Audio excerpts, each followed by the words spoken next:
Hello. Welcome to another video on our channel. Here, we translate testimonies of people who have had near-death experiences and other spiritual experiences.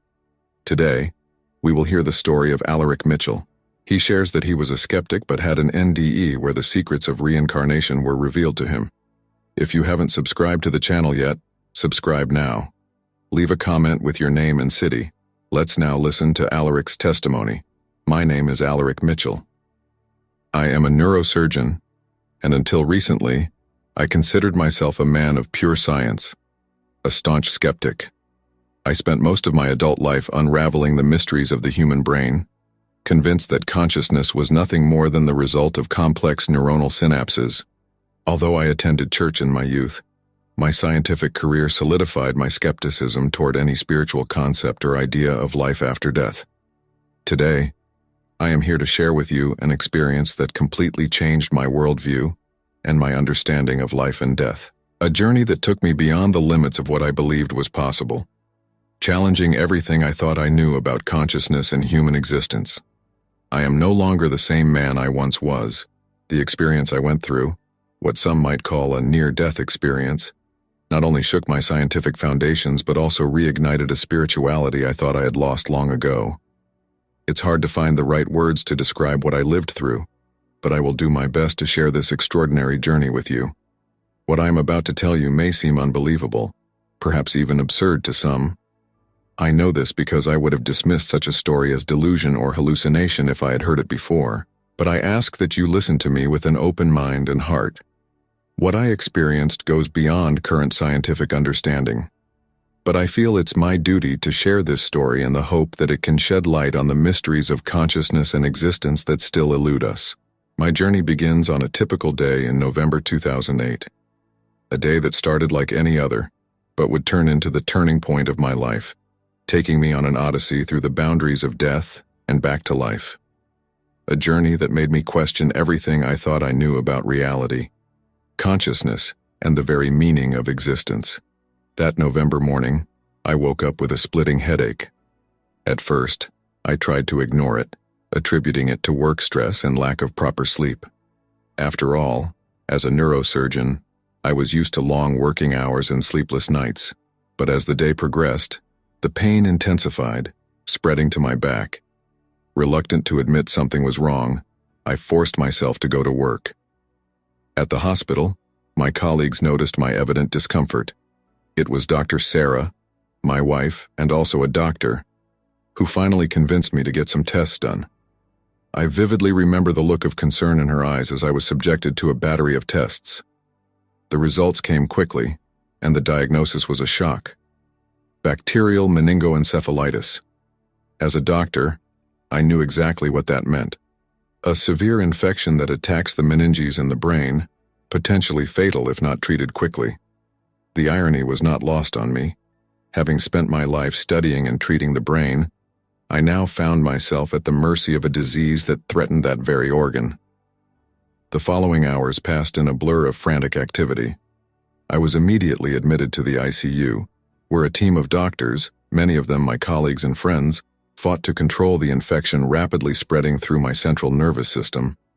I remember fragments of that period, the cold of the spinal tap needle, the hum of the machines around me, the worried voices of doctors discussing my case. As my condition worsened, I felt my consciousness slipping away. The neocortex, the part of the brain responsible for consciousness and higher-order thinking, was being severely affected by the infection. I knew, with a terrifying clarity, that I was losing the battle. The last things I remember before succumbing to the coma are the grip of Sarah's hand in mine and the distant sound of her muffled crying. Then, the darkness enveloped me, and I plunged into a deep, silent abyss. At that moment, I had no idea I was about to embark on the most extraordinary journey of my life, a journey that would take me beyond the limits of death and back. What happened next defies every medical and scientific explanation I knew. I now find myself in a place I can only describe as the eye of the worm. It is a dark, gelatinous space and completely alien to anything I've ever experienced before. There is no light here, no sound, no tactile sensation as we usually understand it. It's like being suspended in an absolute void, yet at the same time I feel surrounded by something dense and viscous. In this state, I have no clear thoughts. There are no memories of who I am, of what I was, or of what happened to me. My identity, my history, all seem to have been erased. I am just consciousness, a floating awareness in a sea of nothingness. Time has no meaning here. I can't tell if I spent seconds or centuries in this state. The absence of references is disorienting. There is no up or down, left or right. It's as if all the concepts I used to navigate the physical world had lost their meaning. Gradually, I begin to perceive something different in this void. It's not exactly a physical sensation, but a kind of presence, as if the very void were alive, pulsing around me. It's a strange, almost paradoxical feeling, being completely alone and yet feeling part of something larger. I try to move, but there's no body to move. I try to speak, but there's no voice to use. I am completely disconnected from any physical form. It is an experience of total detachment, something that, as a neurosurgeon, I always believed was impossible. Consciousness, I thought, was intrinsically linked to the physical brain. But here I am, conscious, with no apparent connection to my body or brain. As I remain in this state, I start to feel a subtle change. The void seems to be transforming, not in a visual or tangible way, but in a way I can only describe as a change in the texture of the very reality around me. It's as if the fabric of the universe is reconfiguring itself, preparing for something. And then, in what feels like an eternal instant, I perceive something new emerging in this void, a light, not a light as we know it in the physical world, but something more primordial. It's as if the very essence of light is manifesting for the first time. I feel irresistibly drawn to this light. It's not a physical attraction, but something deeper, as if every fiber of my being, if I still have a being in this state, is being called to it. It's the beginning of a journey that will take me beyond everything I knew, into a realm of existence I never imagined possible.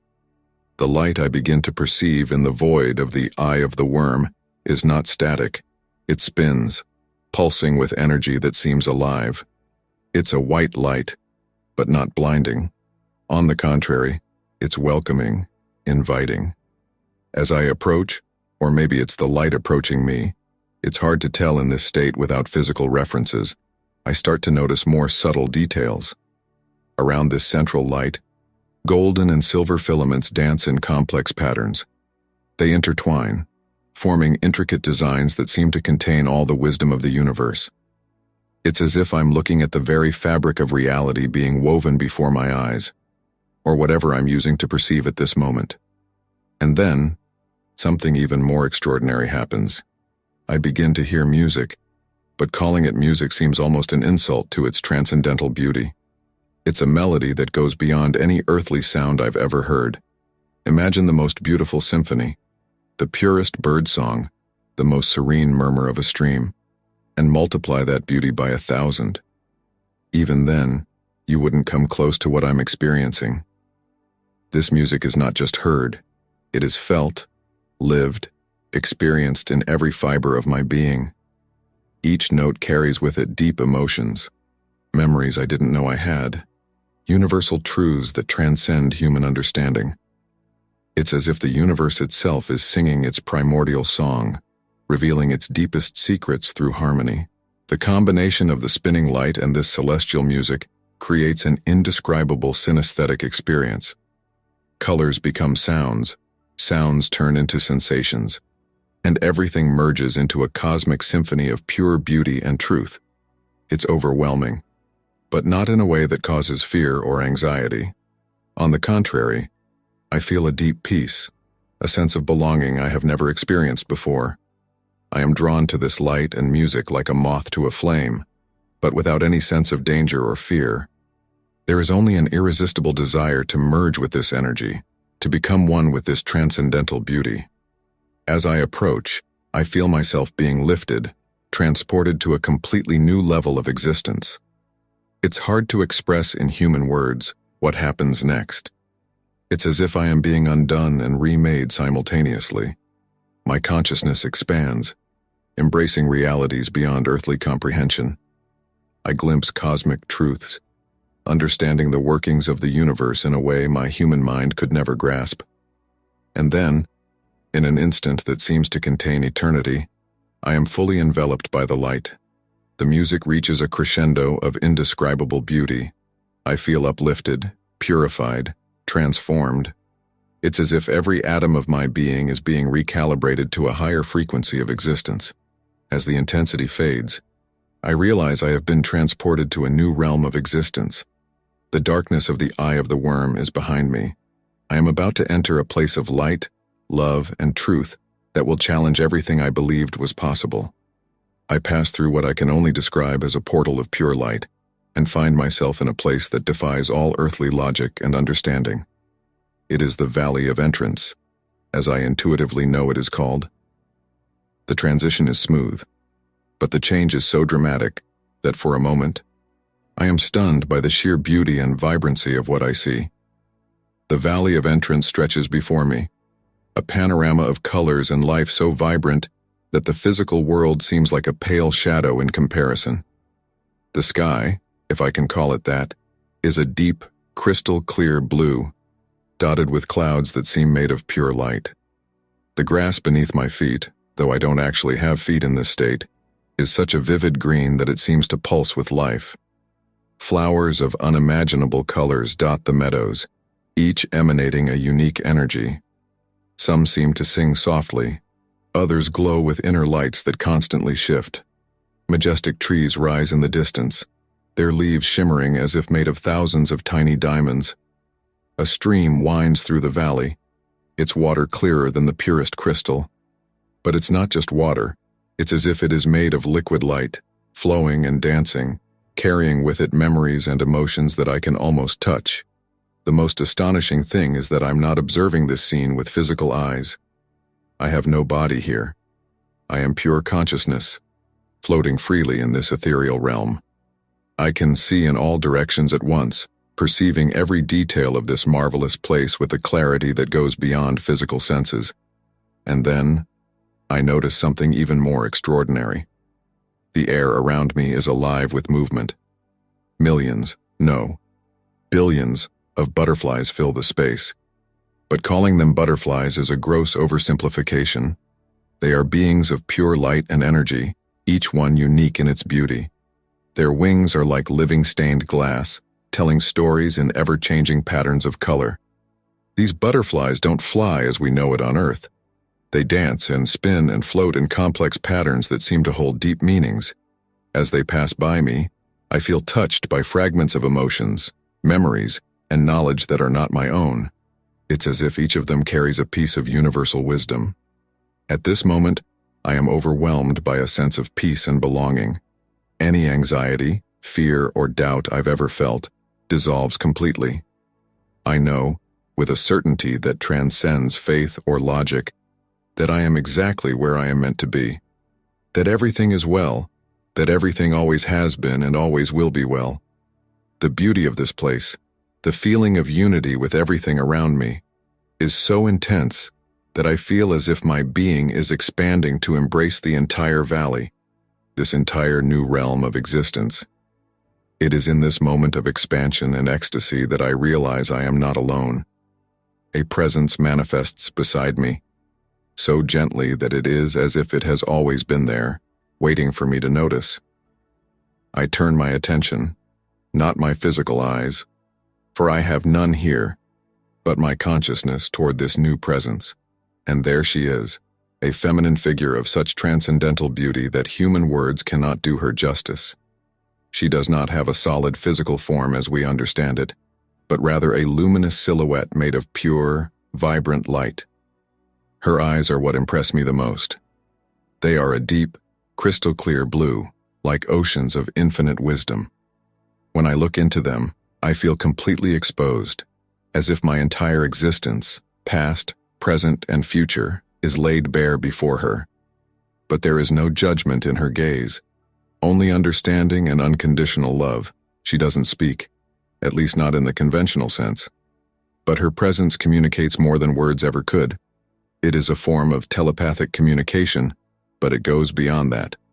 It's as if our consciousnesses are momentarily merging, allowing for a mutual understanding that transcends language. The first message I receive from her is clear and powerful. You are deeply loved and cared for, forever. There is nothing to fear. These words, or rather, this feeling, reverberate through my being, bringing a wave of peace and security that I have never experienced before. I realize that this figure is not just a guide or an angel in the traditional sense. She is a manifestation of something much greater, a central spiritual force at the core of this reality I am experiencing. Her presence carries with it a sense of ancient wisdom, as if she has witnessed the birth and death of countless universes. As we communicate, I begin to understand things that go beyond human comprehension. I see flashes of the interconnectedness of all things, the complex web of cause and effect that links every action, every thought, every moment through time and space. It is an overwhelming vision, but her presence grounds me, helping me process these cosmic revelations. She shows me, without words, that my life, all lives, has a greater purpose than I could ever imagine. Every challenge, every joy, every moment of pain or happiness is part of a larger plan, a cosmic design of indescribable beauty. I feel deeply transformed by this encounter. It's as if layers upon layers of illusions and limitations are being stripped away, revealing a deeper truth about my own nature and the nature of reality. I begin to understand that I am much more than my physical body, or even my mind. I am a unique expression of the divine, just as all beings are. The woman, if I can call her that, does not judge my past skepticism or my lack of faith. Instead, I feel from her a deep understanding and a love that embraces all facets of my being. It is a love that heals, that transforms, that elevates. As I remain in her presence, all the questions I had about life and death, about the purpose of existence, seem small and insignificant. Not because they aren't important, but because the answer to all of them is here, in this moment, in this deep connection with the divine that she represents. I realize that this encounter is only the beginning. There is more to be revealed, more to be understood. The spiritual woman begins to guide me, not physically, but with her presence, to the next stage of this extraordinary journey. I feel ready for what's to come, knowing I am being guided by a force of love and wisdom beyond my previous understanding. As I am guided by the spiritual woman's presence, I begin to feel something new manifesting around me. It's like a gentle breeze or scan, but not made of air. It's pure, vibrant energy that seems to emanate from everywhere and nowhere at once. Intuitively, I know that I am experiencing what I can only describe as the divine breath. This divine breeze brings with it a presence so powerful, so overwhelmingly loving, that for a moment I feel as if I might disintegrate in the face of its greatness. It is a love that transcends anything I have ever experienced or even imagined possible. It is pure, unconditional, infinite. As this love envelops me, I feel every part of my being, not my physical body, which has been left behind, but my deepest essence, being bathed in this divine energy. It's as if every atom of my soul is being purified, uplifted, transformed by this love. In this moment, every being, every moment in time, everything is connected by this primordial force of love. The intensity of this experience is almost overwhelming. I feel completely exposed, vulnerable, in the face of this divine love. Every action in my life, every thought, every choice, everything is seen and understood. But there is no judgment, only acceptance, understanding, and a love that embraces all. In this state, I begin to understand deep truths about the nature of reality. I see how what we perceive as separation is merely an illusion. In truth, we are all unique expressions of this force of divine love. Our individualities are not denied, but rather celebrated as beautiful and necessary manifestations of the whole. The concept of time as we know it, loses its meaning. Past, present, and future seem to coexist in this eternal moment. I see how every action, every choice, reverberates through the fabric of reality, affecting everything and everyone. The responsibility that comes with this understanding is immense, but it's not a burden. It's a gift, an opportunity to consciously participate in the cosmic dance of love. As I fully surrender to this experience, I am filled with a peace that goes beyond any understanding. All the worries, fears, and anxieties I've ever had seem insignificant in the face of this greater reality. I understand that no matter what happens, this divine love will always be present, always sustaining us, always guiding us back home. This understanding of love as the fundamental force of the universe completely changes my perception of life and death. I see that death, as we understood it, is merely a transition.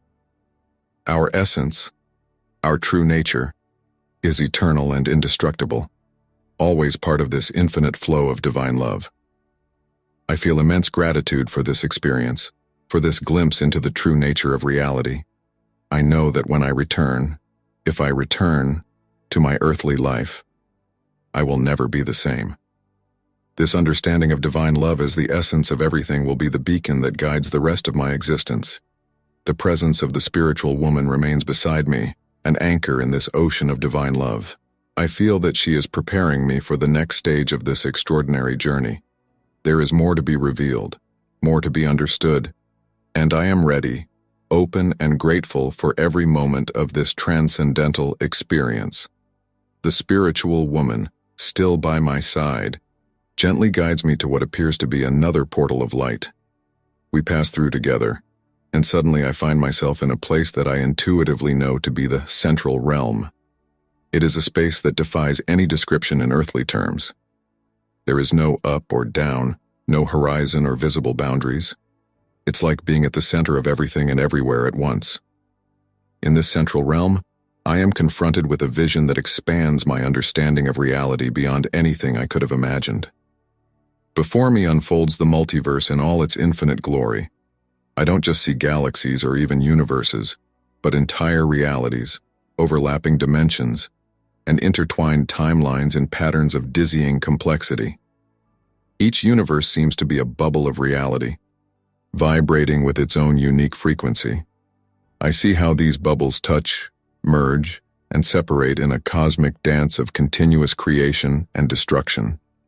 It is a visual symphony of infinite possibilities, each reality containing countless lives, stories, and evolutions.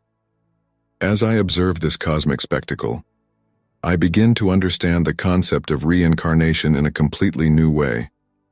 I see that our souls, our conscious essence, are not limited to a single life or even a single universe.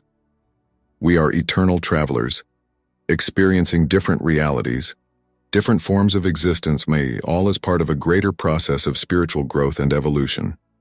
The spiritual woman, without words, makes me understand that each life, each experience, is an opportunity for learning and growth. I see how the lessons learned in one existence propagate through the fabric of the multiverse, enriching the whole. The wisdom gained in one life is not lost, but becomes part of the greater tapestry of universal consciousness. At this moment, I have a profound understanding that consciousness, our true essence, transcends not only physical death but also the limits of any individual reality. We are part of something much greater, a cosmic consciousness that expresses itself through countless forms and experiences. I also see how every choice, every decision we make, creates ripples that extend throughout the multiverse. Every possibility manifests in some reality, creating an infinite tapestry of cause and effect. This vision makes me understand the monumental importance of every action, every thought, not just in our immediate reality but on a cosmic scale.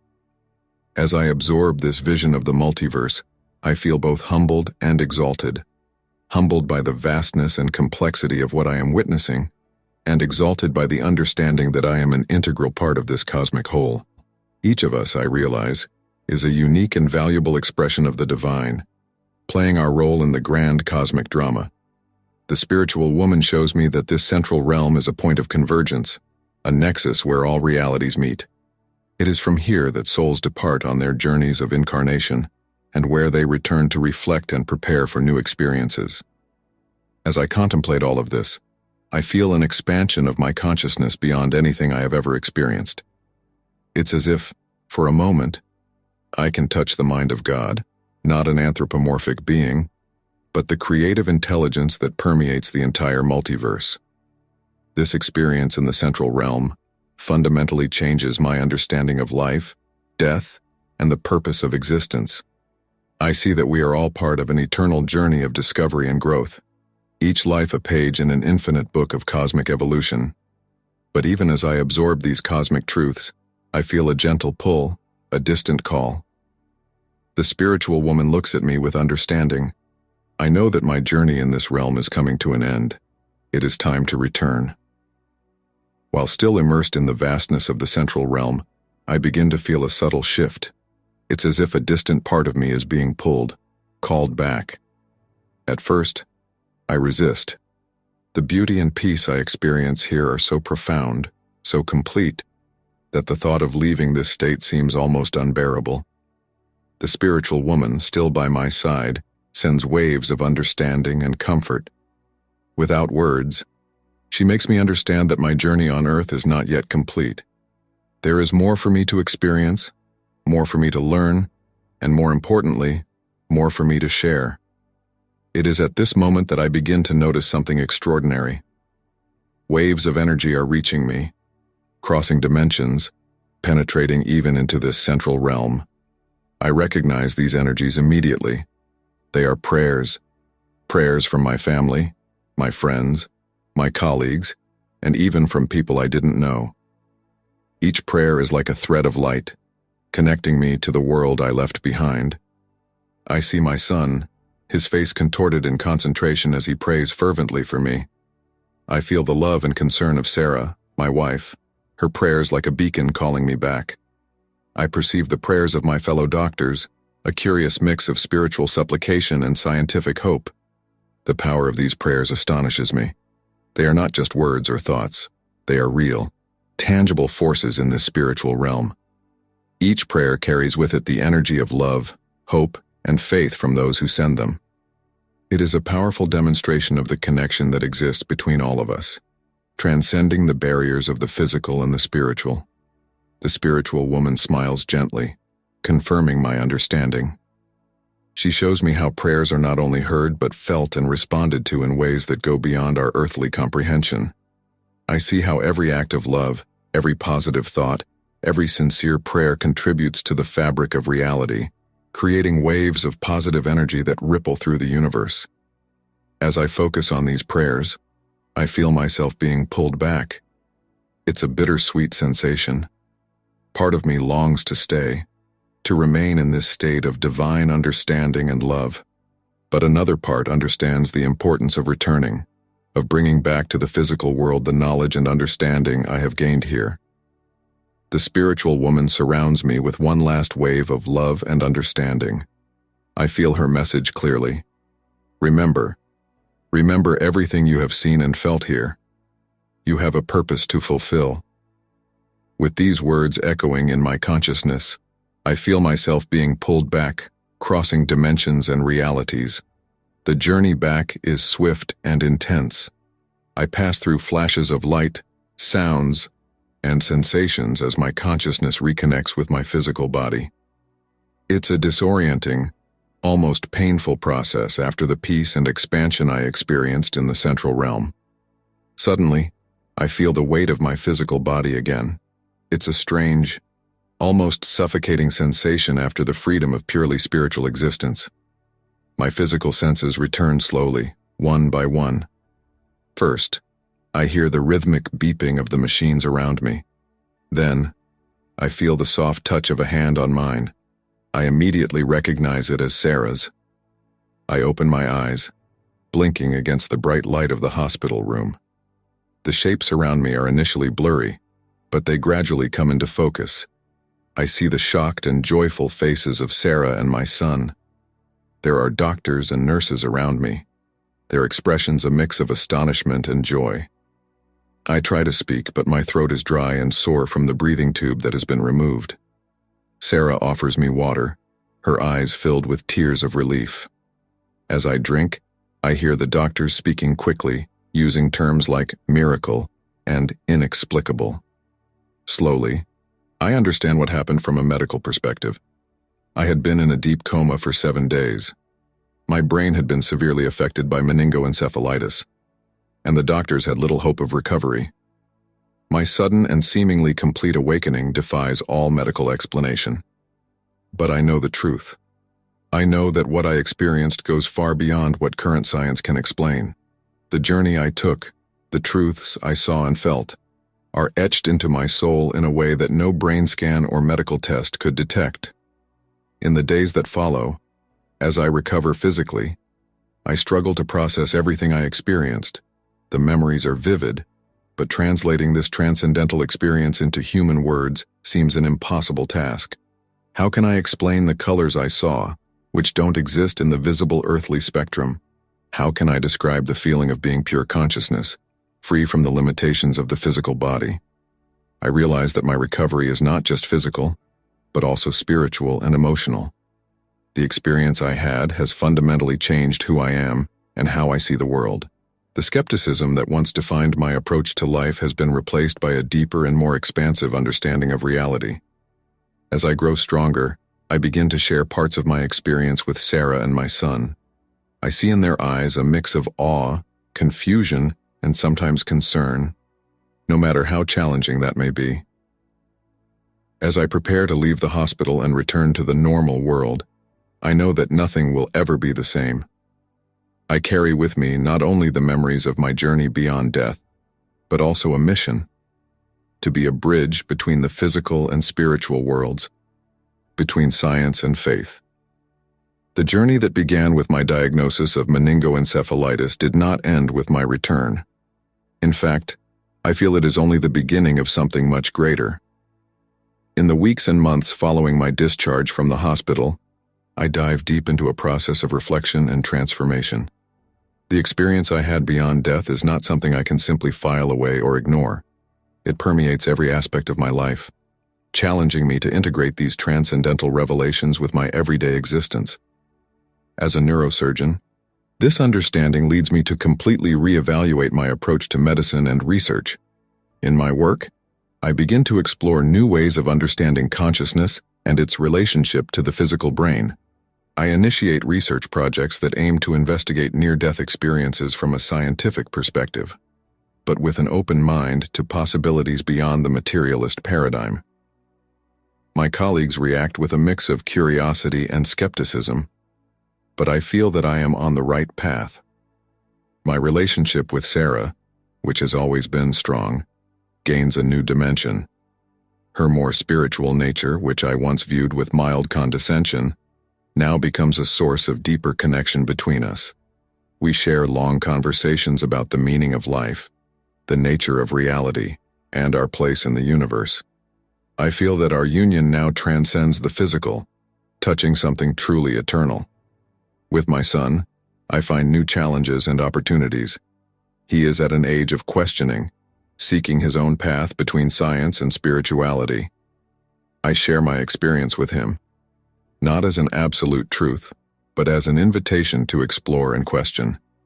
I see in him the awakening of a curiosity about the world that goes beyond the material, and this fills me with hope and pride. Professionally, I face significant challenges. Some colleagues view my new perspective with suspicion, fearing that it might tarnish my scientific reputation. Others are intrigued, seeing in my experience an opportunity to expand the limits of our understanding. I decide to use my position and reputation to open spaces for dialogue between science and spirituality in the academic world. I begin giving lectures, not only at medical conferences but also in broader forums. I speak about my experience, yes, but more than that, I invite people to question their own assumptions about the nature of reality. I encourage an approach to science that is rigorous but also open to possibilities beyond our current understanding. I write articles, and eventually a book, detailing my journey. The process of putting that transcendental experience into words is challenging, but also deeply therapeutic. Each word written is an opportunity to relive and further integrate that extraordinary experience. As my story spreads, I receive countless messages from people around the world. Some share their own near-death experiences, finally feeling validated. Others express how my account has helped them find comfort in the face of losing loved ones. Each message reminds me of the responsibility I carry and the impact that our openness to these experiences can have. I also dedicate myself to studying other spiritual and philosophical traditions. I find echoes of my experience in ancient texts and mystical teachings. This makes me realize that what I lived through is not new or unique, but part of a long tradition of explorers of human consciousness. However, not everything is easy. There are moments of doubt, times when the intensity of that experience seems to fade in the face of daily demands. In those moments, I remember the words of the spiritual woman. Remember. I close my eyes, take a deep breath, and reconnect with that greater truth I experienced. I realize that my mission now is to be a bridge between the physical and spiritual worlds, between science and faith, between the known and the unknown. It is a challenging role, often lonely, but deeply fulfilling. Looking back, I see how those 7 days in a coma transformed not only my life but potentially the course of many others. The journey that began on that November morning continues, not only in my memory, but in every life I touch with my story, in every mind that opens to greater possibilities. I know there is still much to learn, much to explore, but now I face the future not with fear or skepticism, but with a sense of wonder and purpose. For I know, deep in my being, that we are all part of something much greater, united by a love that transcends even death. And so, with gratitude for the second chance I've been given and with a renewed commitment to serve humanity, I continue my journey. A journey that I now know is eternal and infinitely more wonderful than we could ever imagine. If you enjoyed this beautiful spiritual testimony, please leave a like, share your thoughts in the comments, subscribe to the channel, and don't forget to activate the notification bell to watch every new video and help us spread this message to a wider audience. See you next time.